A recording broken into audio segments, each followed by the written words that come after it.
Welcome to the RAS Project, a conversation about life, entrepreneurship, personal development, family, tech, and marketing. My name is Ivan Temelkov, and I'm your host.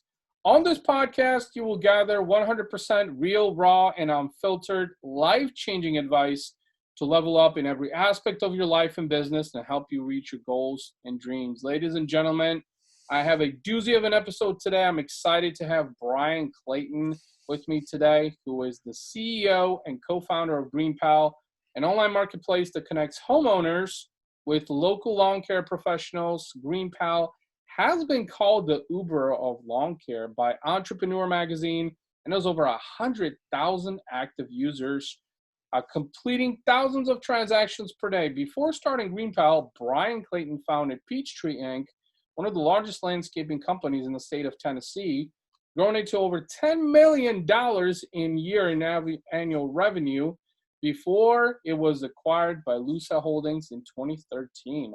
Bryan, welcome to the show. Hey, Ivan, thanks for having me on. Awesome, man. So, okay, that's quite the bio there. I mean, like most people look at that and like, all right, this dude is like rolling $10 million company, but before we get to talk about that, let's start with the story. Go all the way back to the beginning. How did GreenPal come about? Yeah, so I guess to get to the essence of GreenPal, how it started, I got to rewind back with my first company about 22 years ago. I was drug kicking and screaming into entrepreneurship by my father when he interrupted me playing Nintendo one day and made me go cut the neighbor's grass. And it was a hot summer day, and he actually helped me, and we mowed the neighbor's yard, and we made $20, split that, and I was hooked on entrepreneurship from that moment on. I've never had a boss, never had a job. I've always owned my own businesses. And by the end of that summer, I was mowing yards in the neighborhood, and I had like 10 customers, and I was making more money than all my friends, and it was awesome. I was just hooked. Cut grass all through high school, all through college, and actually built it into a real business. Put my way through college, and when I graduated college, I had to make a decision. Was I going to fold up the business and basically take a pay cut, or was I just going to keep rolling with it? I didn't want to be a landscaper my whole life, but I was doing well. It was a good little humming small business. And I just doubled down, laid out a business plan, and over a 15-year period of time, I grew that landscaping business to be one of the largest in the state of Tennessee, over 150 employees, over $10 million a year in annual revenue. And in 2013, that business was acquired by one of the largest landscaping companies in the United States.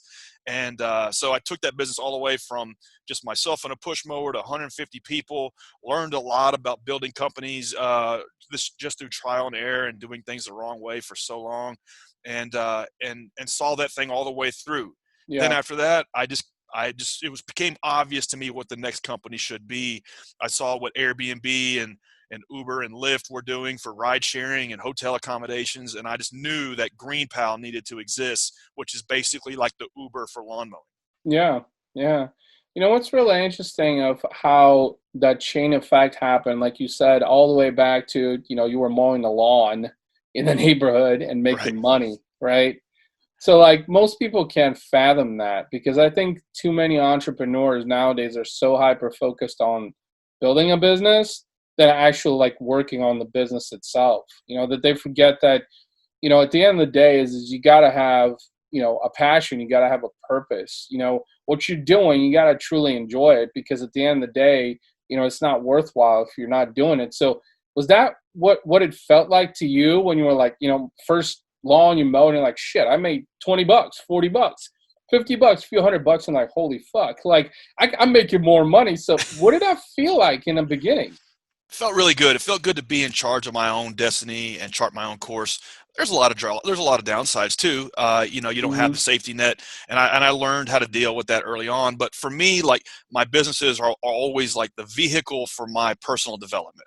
They are the thing that causes me to level up, the thing that causes me to be better, smarter, wiser, just a better leader, better manager, learning things I never would have to learn. A business just requires you to do these things. And I am, Right. with both companies, I am not the person I would be without those businesses.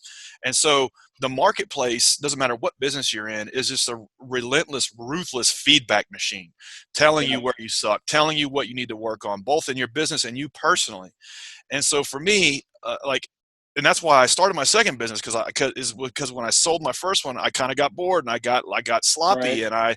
and I got to a point where I really wasn't happy. There was no joy, and so I got back into business because of that, because I needed that vehicle, that thing that was my thrust to just become better, become smarter, and to always be improving. And that's why I personally love business. Yeah. I think if you get into starting your own company just as a way to literally like get rich. I mean, yeah, money's a great motivator. I mean, it motivates all of us. But I mean, a lot of times for me, I look at great entrepreneurs and it's like some sort of relentless like fanaticism to just be great, to build something Right. awesome, to be successful is what drives them forward. And money is like a subset to that. And that's Yeah. been my experience. That's why I love it. That's why I have a Mhm. passion for building companies. It's so ironic that you mentioned that because you were talking about money being a motivator, and for a lot of entrepreneurs, it is, right? Because most entrepreneurs, I should say, they start a business largely because of money reasons.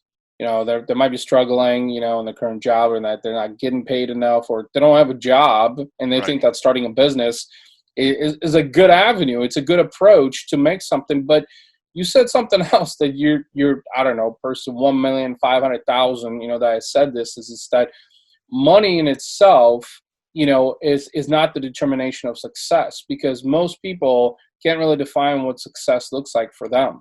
Right. Success, you could be happy doing what you're doing and you're making money, but at the end of the day is you're doing it for the right reasons. And that I think is really the differentiator here, is that get in the business for the right fucking reasons.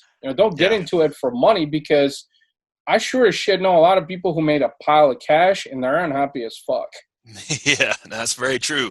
You see a lot of people that are driven by dollars, that build businesses to make Yeah. money and get rich, and they're not fulfilled. But then on the other hand, you see people that just want to manifest something, and they just say, "Oh, it'll just happen, and if I can just manifest it," and that's Right. bullshit too.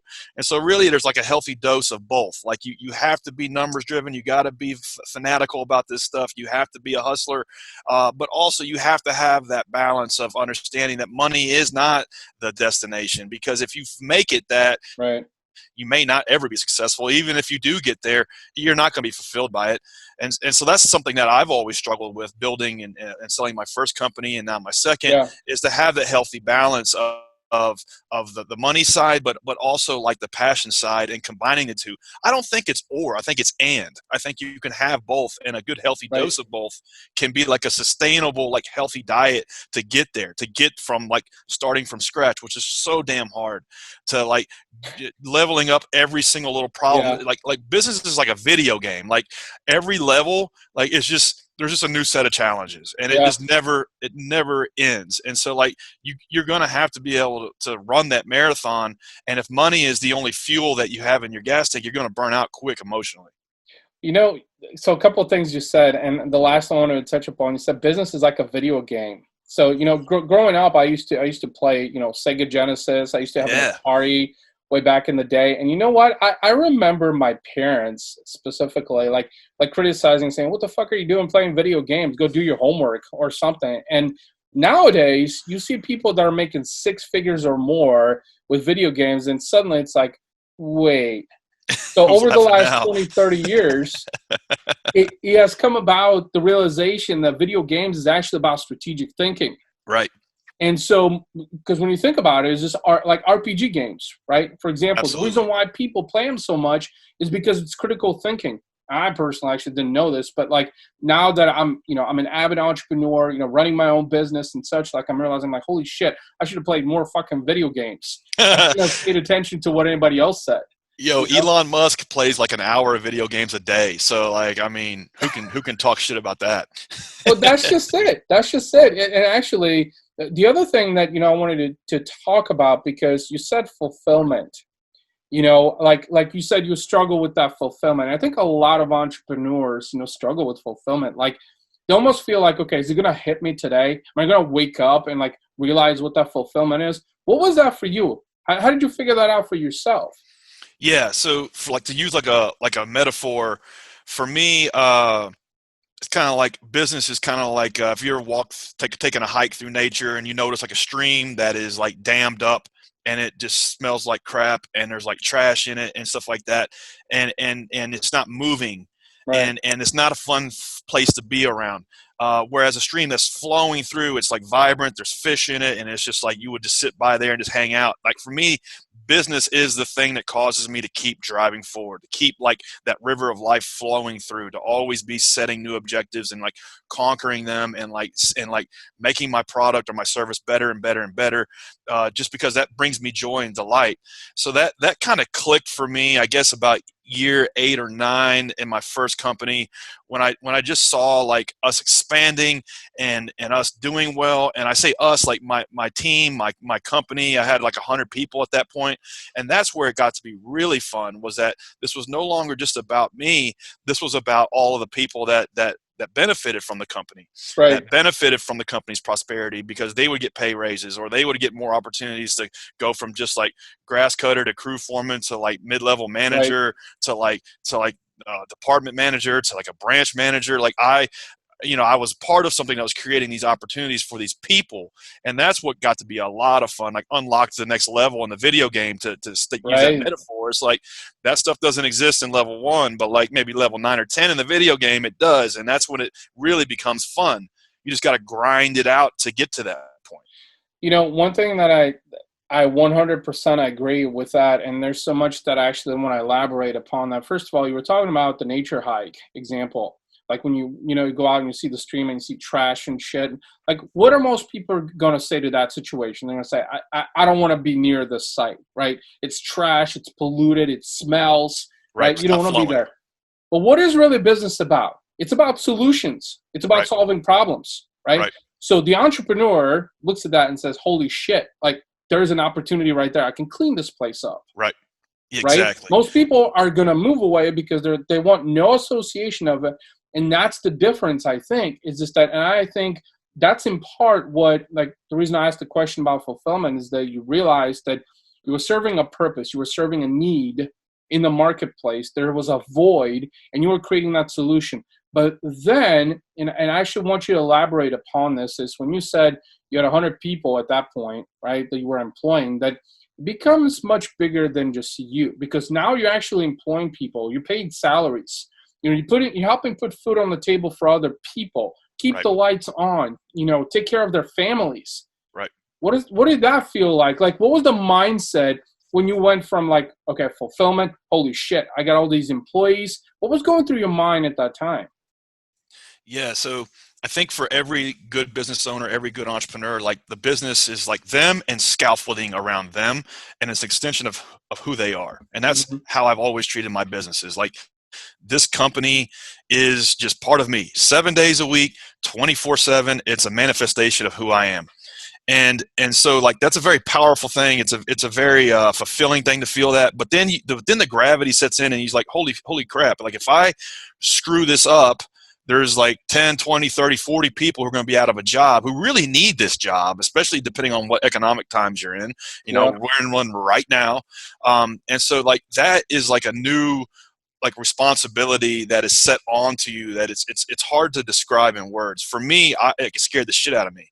And so hmm, again, it would cause me to listen to podcasts, listen to YouTube videos of people way smarter than me, seek out classes on business strategy and like differentiation and value proposition, study copywriting, study marketing, like all of these things that, quite yeah, frankly, like like in my DNA, I don't give a shit about, but right, these are like skills that I have to learn if I'm going to like be the captain of this ship and not screw it up for everybody. yeah, So it's this forcing function that causes you to level up and to be smarter and to be better. And that's for me one of the most beautiful things about business is that like if you do it right and do it well, you're the one as the CEO, co-founder, business owner that gets more out of it than yeah, anybody from like a development standpoint. And so like that's always weighed on me, and it's always been a healthy dose of fear to not screw it up for everybody, to not necessarily work hard. Yes, that's important, but like Right. work smart in terms of like leveling up and working on those things that cause you to be smarter and wiser, and seeking out counsel to make better decisions. None of that would happen if the business wasn't there. You know, before the next question that I want to ask you is just want to elaborate upon that.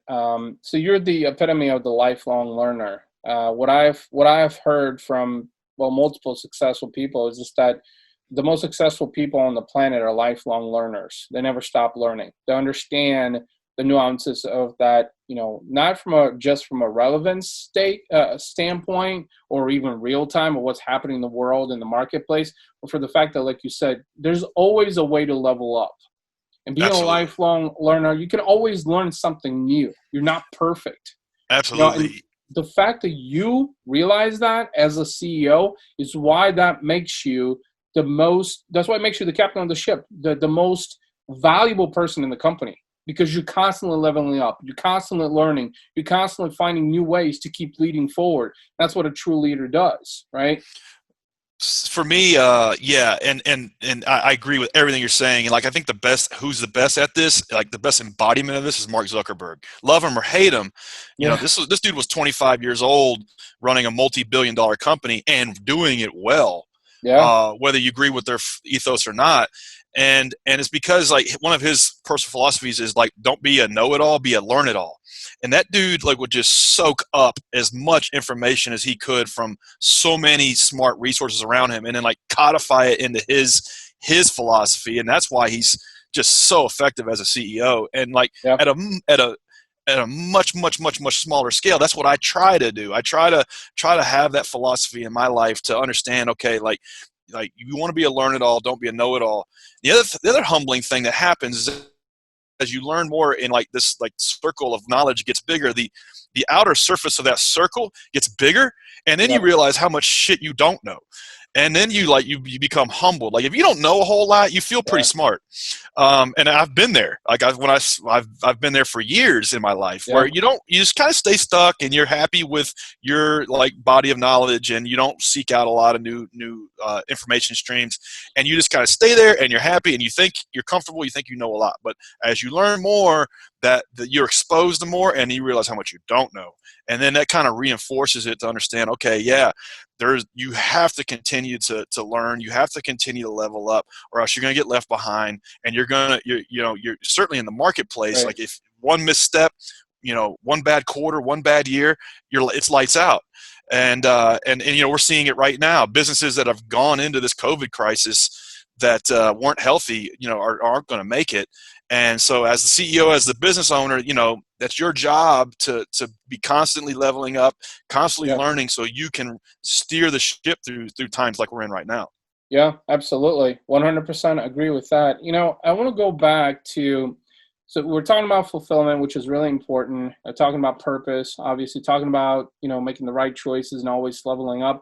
One thing that I want to get your take on is, so all the way back to, when you first were actually mowing these lawns yourself, and then suddenly you were starting to gain momentum, like you're making money, demand's increasing, now you have customers, right? And then you realizing that, holy shit, I'm making more money doing this, anything else. So yeah, it's a motivator. I love doing it also, so why not make it into a business? Now, can you talk a little bit about, okay, so you're making money, you're generating customers, how do you make sense of structure?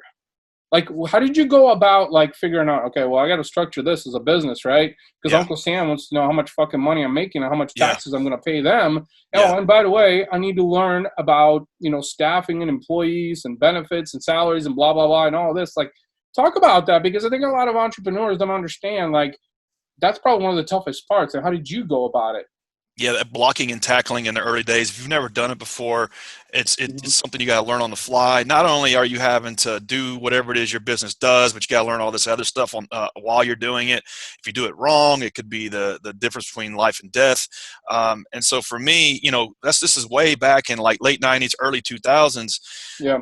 we didn't have access to podcasts like this. We didn't have YouTube. We didn't have blogs even much that you could read to learn these things. So you had to do like traditional crap, like, hire a local mom and pop CPA to, for $300 an hour to learn this stuff, or hire an attorney for $250 an hour to understand. Right. And like, you're broke. You don't have the money for this stuff. So you're trying to like shoot from the hip and learn it as you go. And that's really how I did. I did it wrong, trial and error over and over again. And over a course of like 7 years, I finally figured out, got it right. Knowing what I know now, I could do it in 2 months. But it's one of those things that back then it was really, really, really tough. Now it's a lot easier, and there's really, quite frankly, no excuse for not getting this stuff right the first time, because you can jump on YouTube, you can do a quick Google search, you can use stuff like Udemy and Udacity and even Masterclass to learn like these fundamentals for starting your business right the first way, and turn off the radio, turn off Pandora. Like, you need to, if you're in the car, you need to be listening to a podcast like this. You need to be listening to a podcast where people are explaining to you, this is how you set up the right business for what you're trying to do. And like, if you're starting a business, one of the best books to read is The E-Myth. And that book talks about how do you create this kind of structure for your business, in terms of building a business and not creating a job. Right. And it walks you through that step by step. That book didn't exist when I was starting my first business. It does now. And so if you just listen to The E-Myth on Audible 3 times, you'll understand very clearly, okay, this is how I need to approach building a business and not just building a job. Yeah. You said something that really stood out to me that I think it's important to mention in this episode. That's principally true, in business, in entrepreneurship, but it's also in life as well, and that is trial and error. Right. You said trial and error, which, let's face it, when you're going about things, building a business and you're doing a lot of trial and error, you said you spent 7 years trying to figure it out. What does society tell you? They're saying, Brian, you ain't doing this right. You're fucking this up. This is not worth it. For 7 fucking years, right? So the toughest part is having the resilience to keep going. Which is the other thing I wanted to ask from you is like, what was it? Because let's face it, I mean, the reason 99% of entrepreneurs fail is because they're not resilient enough. They fail in the first 4 years, realistically. I think the statistics say that most businesses, cease to exist in 4 to 5 years of operation. So like 0 to 4 or 5 years, because that's when you make the most amount of mistakes. And here you are, 7 years of trial and error. What did that feel like? Yeah, not only that, but I was broke as shit building that company for the first several years, because every dime I would make, I would just try to buy another truck, buy another lawnmower. I built that business debt free, and so there's a fanaticism, there's a resilience, there's like an irrational fanaticism to literally like make something of yourself. In high school, I was a C student, barely graduated college. And so for me, it was just like, I saw this business as the vehicle to make something of myself. I just wanted to have the biggest, most successful landscaping company in my market. And for me, it was almost like a healthy dose of a little bit of ego, a lot of pride, and just a lot of ambition to make something of myself. And for me, like, in America, small business is the access to the American dream. Yep. Nobody gives a crap who you are. If you can build a good product or service and get it into the market and do it better than your competitors, you will win. And I think the way to win a lot of times in business is just to not give up. There's a book, Simon Sinek, the author of a book called Start With Why, one of my favorite books. He just wrote a new book called The Infinite Game.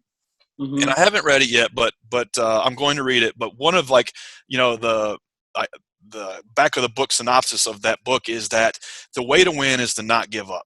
And so if you look at like the Revolutionary War, we won that war because we were not willing to give up, flat out would not give up. Then you compare that with the Vietnam War.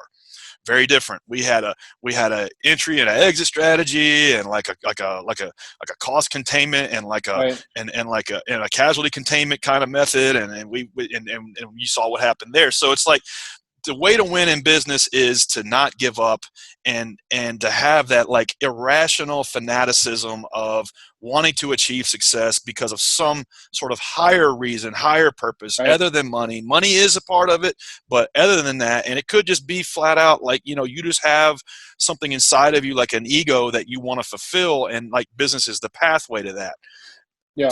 That's how it's worked out for me. And there were many like lows over the last 20 years, but like it was that thrust that got me through those times and to the mountaintop. Yeah.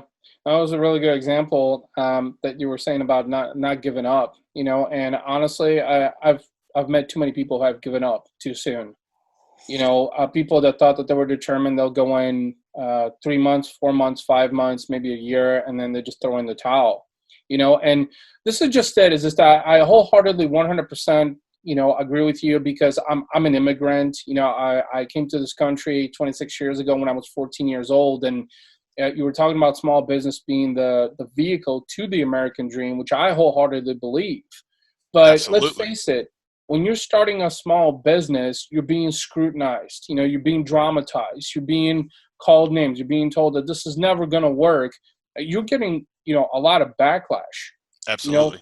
You're getting a lot of pushback from society, from people around you, friends, family, even, that will oppose anything that you're doing. Because let's face it, what does society see? What does the marketplace see? They gain recognition of what you're doing once they see that it comes to fruition, right? They buy your Absolutely. product or service only when they say, oh, I'm doing business with Nike, right? Oh, Nike is a multi-million-dollar company, so I should buy shoes from there, right? But they don't know what it took to build Nike. Absolutely. Yeah. It's to that point, the Shoe Dog is an awesome book, and it talks about how Philip Knight built that company from scratch out of his trunk. Awesome book that illustrates what you're describing. Yep. And you look at any movie about entrepreneurship, any movie, Right. whether it be The Social Network or like even The Right. Founder that just came out about Ray Kroc and McDonald's. Right. You start with like the person's broke, and then like they make it, but like the hard work and like the bullshit is like a set to a like a montage with music. Like Right. there's nobody wants to watch that. Nobody wants to see that. And that's the thing that a lot of naive entrepreneurs don't understand, is that there's going to be like 5 to 10 years of grind to get there. It's worth it, but there has to be something to get you through that. For me personally, like selling my first business and starting my second, my friends and family thought I was nuts because I was starting from scratch again. And Yeah. I went from running this this successful landscaping company doing $10 million in sales, over 100 people. Everybody Yep. like knew my brand in our little local marketplace, to like starting from scratch, a brand new thing. Nobody had known about it, and like begging people to try it. It's very humbling. Yeah. But it made me a better person. It caused me to have more humility. And so that's one of the most beautiful things about business, is that it will make you a better person, building Yep. and growing your company. Is the one of the reasons why I brought this up is, Gary Vaynerchuk, who's a guy that I've been following for a long time, admire, because he's a fellow immigrant, built a $300 million company, he talks about the fact that nobody gives a shit, about your feelings. Nobody gives a shit about your journey or your processes. People only see basically, the cherry on the top, Right. basically, tip of the iceberg. No, they don't even Right. give a fuck about what happens underneath. But what's important to recognize in that is, if you are not in love with the process and the journey and why you're doing it, right, while you're building a business Right. and the things you're doing day in and day out, then it's not worthwhile. Why are you even doing it? What, to Right. prove something to others? You're Right. not doing that to prove something to others. If you're doing that, you're going about it for the wrong reasons. And that's, I think, what a lot of entrepreneurs are doing, is they're trying to prove. It's an act of ego and pride, like you said, that like, Right. they're trying to say, I'm building a business. I'm self-employed. I'm, earning my own paycheck. Are you really? Or are you just trying to prove something to somebody? Yeah, there's a lot of, I hate to use this word, but posers Mm-hmm. in the last decade. For me, it was like when that movie, The Social Network, came out. Yeah. I don't know what happened, but there was like a shift in like entrepreneurship got to be sexy. And like before that, like entrepreneur was like a synonym for loser. Like, oh, you're an entrepreneur, you can't like get a job, and oh, good Right. luck. Yeah, you know. Right. But after that movie, it kind of got to be a shift in American thinking that being an entrepreneur was cool and sexy. And Yeah. so a lot of people kind of got into starting their own business, I think, for the wrong reasons. You're going to learn. It doesn't matter what you're doing. That Yeah. nobody gives a shit. Only if you have a product or service that solves their problem do they give a shit. And Right. you're going to be. It's going to be a hard slog. That's going to be lonely at times. That's going to be difficult and challenging. You're going to be questioning why you're doing it. But Yeah. at the end of the day, if you can gut it out, it is worth it. And Yeah. and that's something that you can't explain to somebody. You just got to go through it, I think. Yeah. It helps for people to discuss it like we do, or like where you are right now, candidly, Yeah. because you don't hear these conversations very candidly very often. But that's the reality of it. Yeah. And so often, like in the tech press or in the business press, we see so and so company has raised $100 million or sold for $500 million or whatever, and we look at that and we're like, and then we see they did it in like 3 years, 5 years, whatever, and you're like, damn shit, why can't I do that? What you don't realize is that founder, that team has like cratered 3 or 4 other companies before that one. This is like you're looking at like Yeah. a snapshot of a 10 or a 20-year arc of Yeah. what they've been doing. And that's just what it takes. Yeah, there's outliers. The overnight success does exist, but that's less than like 5%, Right. or maybe even less than that. To get there, it's just something that you're doing because you just have a drive and a fanaticism to get there and to make it. And that's what's going to get you through the slog. Yeah. I want to go back to the Social Network movie that you mentioned, because that's actually one of the movies that I really like. And you were saying that a lot Love of it. people started businesses for the wrong reasons. And let's face it, perception is reality. And I talk a lot about this. Is that there's really 3 different perceptions or 3 different realities. There's your reality, there's my reality, and there's the reality of the Mm, world, yeah. right? And so I think in part that movie was aimed to inspire and motivate a lot of people, obviously educate and inform. So it was doing a bunch of different things. So the perception that you draw, and that's like with anything really in business too, is the perception that you create on things really is your reality. Based on that reality is the actions that you take, right? And why you do certain things, finding a why and a purpose and a drive, commitment, right? Right. Now, I think the one thing that I personally got out of that is that, community cultivation and connectivity, because that's ultimately why Facebook came about, is this because he wanted to connect people in a way that it wasn't ever done before. I mean, sure, MySpace did it. They were the first really to cultivate that, but this was like a next level, which really goes to show that, let's face it, I mean, there's a bunch of, lawn companies out there in the world, in the United States alone. But at the end of the day, the way your company does things from an operational standpoint, the service that they provide is ultimately what differentiates you from everybody else. It's principally the same thing like buying shoes, whether they're Nike or Reebok or another brand. They're all shoes, but the reason people buy them is because of the emotion that it creates, right? Right.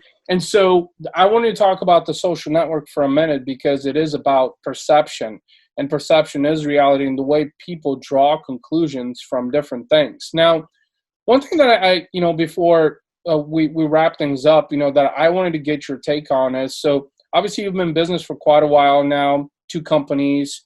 What are maybe the 3 things that you have learned as an entrepreneur that have really, and just as a human being, that has helped you in your journey? Yeah.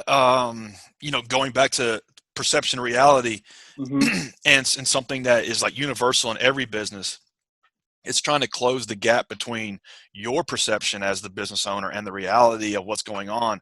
The best way to do that is feedback from your users, feedback from your customers. Yeah.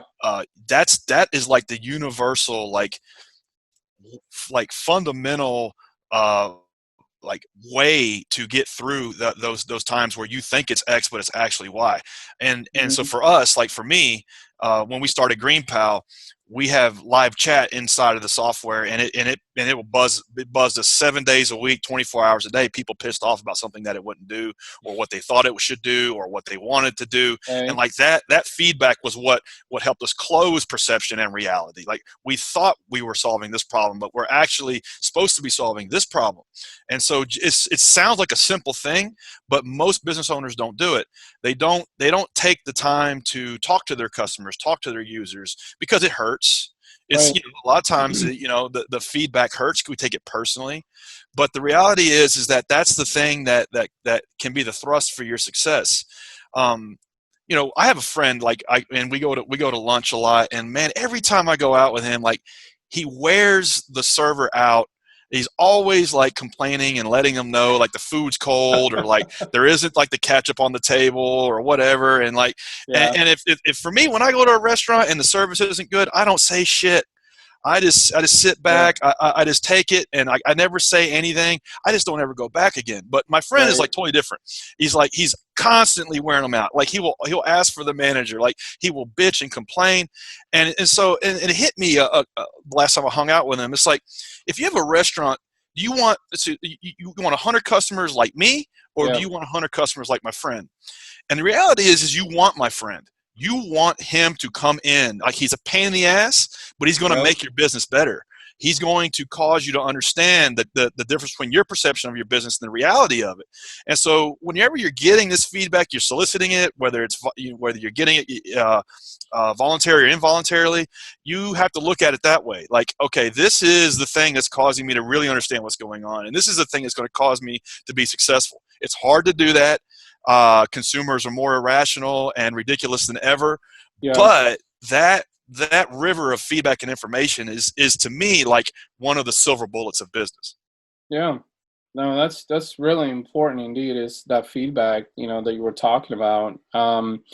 Brian, I've truly enjoyed our conversation, and I know that it can keep going. But before we wrap things up on this episode, how can people find you if they want to connect with you? Social handles, email, throw it out there. Yeah, right on.